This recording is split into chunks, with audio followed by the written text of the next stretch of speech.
As we know, times are getting more difficult in the crisis for firms. What are company presidents doing to toughen themselves up for the tough times? Here we see Mr. Adam Chuhag. He's practicing ice hockey in the office. Well, here's the advantage of having the creative Vader with me in my pocket the whole time, even forgetting that it's there. And that is, if something like this happens, which is fairly interesting maybe for other people around the world to look at. See, we've got a tailback of trams in the middle of the road, which is caused by something having happened on the tram line. I don't know what it is yet, but we've got, as you can see here, tram after tram after tram. And here we've got Mr. WPYL77LH. I think it's probably against Ofcom regulations, but thankfully I'm not subject.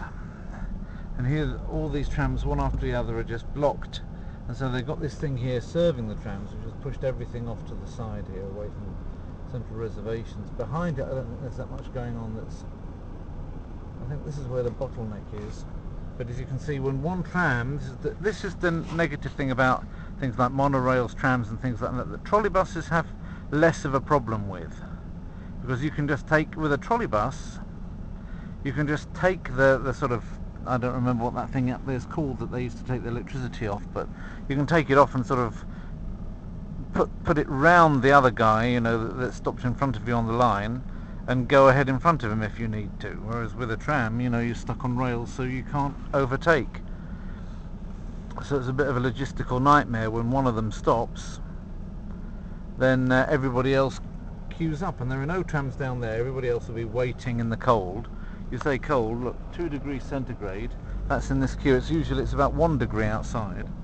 So, and it's blowing a gale out there, so that the chill factor is well below zero.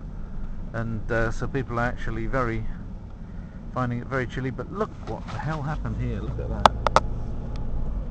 You see, it completely mangled itself up.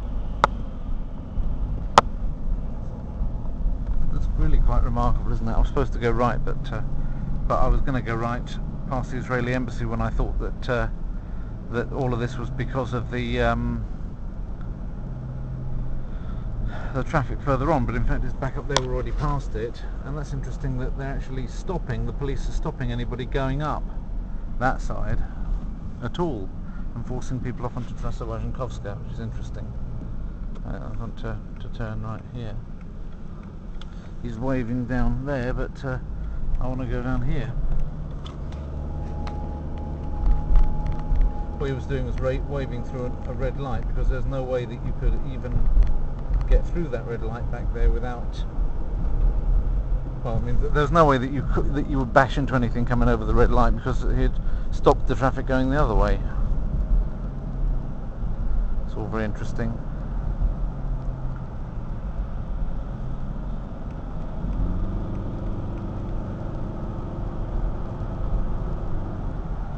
Get up to 90 kilometers an hour driving through the middle of Warsaw, even in rush hour, but not for long. Generally, of an evening, if I don't leave very late, it can take me half an hour to drive home, which is 5 kilometers. Whereas walking it would be an hour. So I'm getting an hour's. If I walk it, I'd get an hour's walk for an extra half hour taken out of my schedule, and that's sufficient. That's sufficient use of exercise. And so that's what I'm planning to do. I'm going to get a new computer, so that I've got one at home and one at work, and listen to the Tommy Boyd show and things like that if I want to afterwards, when I get back from my walk. But basically I'm going to walk home and have one computer at work and one computer at home. I've been wanting that for some time now, but it's finally happening this week, which is a good thing. And I'll be able to abandon the car. I'll be a lot greener, but more importantly even than that, because I'm not 100% sure what people say about, there's always two sides of the story to this green thing, but certainly it's a lot healthier, and there's no doubt about that whatsoever. Even when it's only 2 degrees centigrade or whatever, and even when it's blowing a gale, you've just got to get adequately dressed for it and then do the walk. I mean, you can spend an hour, and footballers spend 90 minutes out moving around in pretty cold weather, so you know, we always did that. We were brought up that way. This football season stops in the middle of winter in Poland, but it doesn't in England, and yet we're quite capable of having, you know, 2-1 or even 0 degrees and then go out for a 90-minute game, and that's how we were brought up. So you know, oddly enough, although we don't come from such a harsh climate as Polish people do, I've discovered that in some ways, because of the way we got brought up, I've got more resistance to the cold than a lot of Polish people seem to have. Mind you, being very fat does help at that matter, because you've got your kind of quilt underneath your skin, so you know you still can feel quite warm, even though you know that the air around you is cold. You still can feel, you know, not too, you know, the effect that you have on your face, where okay, it's cold but you can put up with it, tends to be on a lot more parts of your body if you're a fat person. So that's about the only benefit of being fat that I can think of. That and the fact that you don't attract idiots. But then you don't attract non-idiots either, which is rather a downside to it, and it's not very healthy, which is the big downside to it. You might live a lot shorter than you otherwise would, and at the end of the day, living for a bit longer is what it's all about, isn't it? Everybody wants to live for longer, so you don't want to be fat if you can help it. What I discovered about fatness is that I can't lose weight if I don't exercise. If I go on a diet but don't exercise, my weight stays the same. If I don't do either, it goes up. If I do the exercise without a diet, then my weight stays the same. It's only if I do both, diet, watch out for the diet, I don't have to go overboard with it, but watch out, because that's not very useful anyway, whatever you're doing. Just to keep a decent diet, not overeat, not overindulge, and also exercise. That's the way to lose weight gradually over the course of a whole year.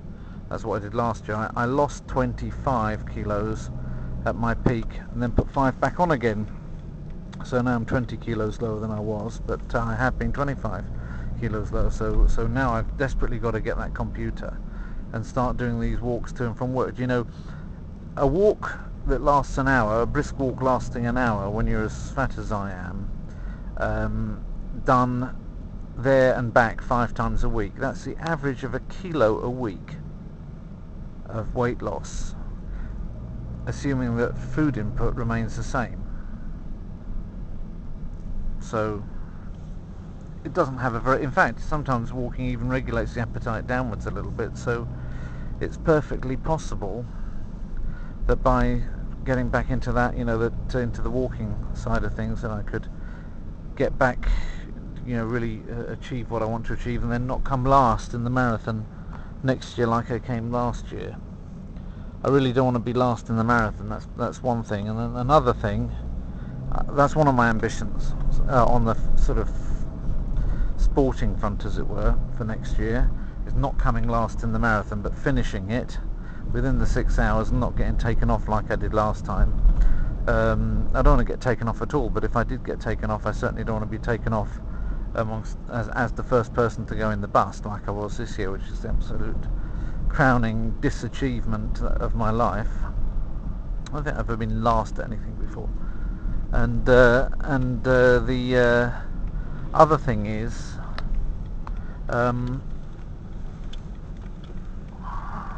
what else? What's the other thing? Yeah, the other thing is that when I get to the longest day in the year. Sorry, I'm trying to talk and drive at the same time. When I get to the longest day in the year, I want to basically, well, what do I want to do? Walk 50 kilometres. My record so far has been probably about 28 kilometres coming out of London, 17 miles, I think that's about right, and I want to get it up to 50 kilometres. So when you compare the multiple that I added on last year, ability to walk, it shouldn't be that much of a problem. But it does involve walking all day long, and so therefore, you know, because even if you can keep it up at 5 kilometers an hour, it still involves walking for 10 hours. So that means getting up nice and early in the morning on the day with the longest, the longest day of the year, and just doing it. But that's what I want to do. Back in June of next year, I want to actually do a 50-kilometer walk, which is well over the amount of marathon. So I want to be well beyond the foot-wise and being able to put up with it. Well beyond. There's my rickshaw, by the way. Well beyond the